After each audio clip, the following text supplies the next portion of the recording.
Dobrodošli. Danas je tema kako istinski biti tu za ljude oko vas, za ljude do kojih vam je stalo.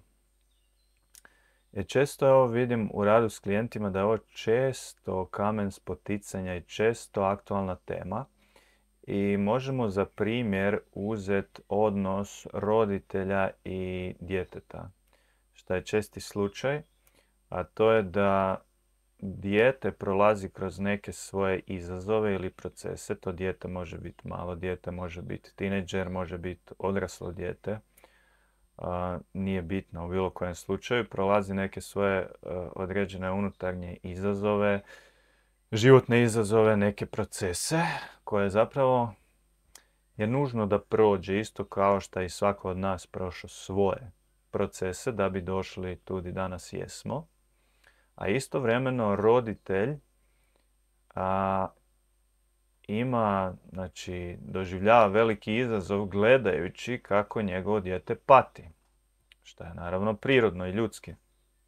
Sad, ono što mi kolektivno nekako smo postavili je ideja da kad ljudi oko nas pate, da na neku foru, na neki način je poanta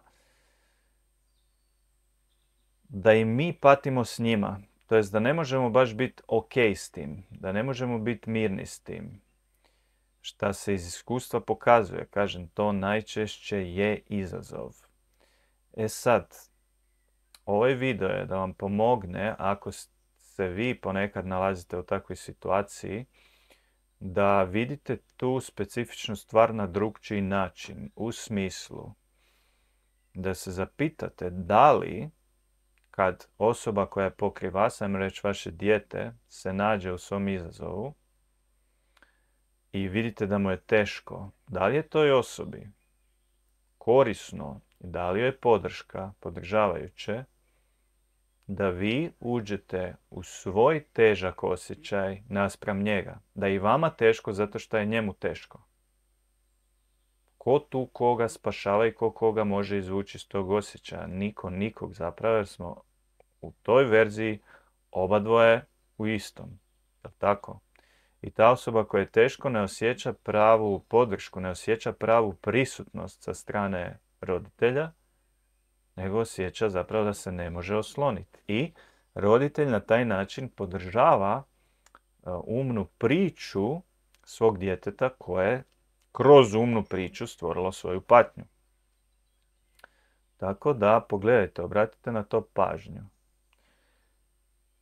Sad, sljedeća verzija, sljedeći korak u razumijevanju bi bio uvid u to da kad vi patite, kad vam je teško gledajući nekog, vi ne doživljavate tu osobu i to šta ona osjeća i šta ona stvara u svom sustavu, šta ona proživljava, nego vi proživljavate svoju vlastitu priču o tome šta se toj osobi zbiva.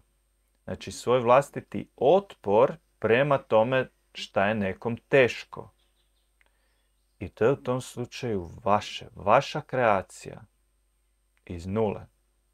Znači nije izvana, ne dolazi vaš osjećaj, koliko god se tako čini, ne dolazi od toga šta se tamo zbiva i šta druga osoba osjeća. Nego oko toga dolazi iz toga šta vi u tom trenu zabrijete, šta vi stvarate, koju vi sliku stvorite i stvorite između ostalog otpor u smislu da nešto tu nije ok. Nešto nije ok kad moje dijete pati. To nije ok samo po sebi. Sad, na ovaj smjer i ovaj prijedlog se može pobuniti zato što je uvriježen u tom kolektivnom načinu gledanja na ovu situaciju. Ali, kad vi postanete istinski ok s tim da vaše dijete pati, kad ste vi u miru pokraj njega dok je njemu teško, kad vi izađete iz svog otpora, kad dovoljno produbite svijest da vidite da je cijelo vrijeme ono što je vas mučilo bio vaš otpor. Znači vidite taj otpor, kao misao, u tom trenu iz njega izlazite, puštate ga i produbljuje se kapacitet da možete biti ok. Da možete biti u miru sa tim da je njemu ili njoj teško. To mjesto unutarnje, to produbljivanje kapaciteta, taj mir je kao neki unutarnji stup. To je baza, to je istina, to je prava istina u nama. I kad vi dotaknete tu istinu, to služi ovoj drugoj osobi da se frekvencijski može na vas osloniti, da mu šaljete poruku istine, a to je da je sve ok. I ta osoba isto na dubljoj razini može to prepoznati. To ne znači da će se to uvijek u svakom trenu i svakom slučaju desiti, ali negdje će to biti podrška i doživjet će svoj izazov drukčije. Znači, vi stojite u svom miru i šta je isto s tim? Da tek kad ste u miru možete biti stvarno prisutni.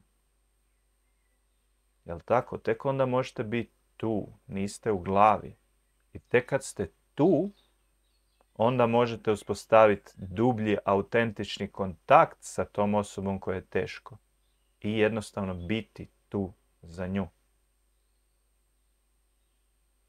Tako da, pogledajte, to kolektivno vjerovanje je da ako vi niste u otporu, ako niste u nekom bedu zato što je nekom pokraj vas bed, vi na taj način nemate s tom osobom kontakt. Ali to nije istina. I kao onda mu nećete pomoći, onda niste tu za njega, ali to nije istina. Tek kad ste vi u sebi ok sa tom cijelom situacijom, tek onda možete biti tu za njega ili nju. Tako da evo, dopustite da vam ovo malo marinira, da vam rezonira, da vam odjekuje negdje u vama, u vašem sustavu. I ako ima bilo kakvih pitanja na tu temu ili komentara, slobodno pitajte u komentarima i odgovorit ćemo. Eto, toliko o tome za danas i nastavljamo u sljedećem videu. Vidimo se.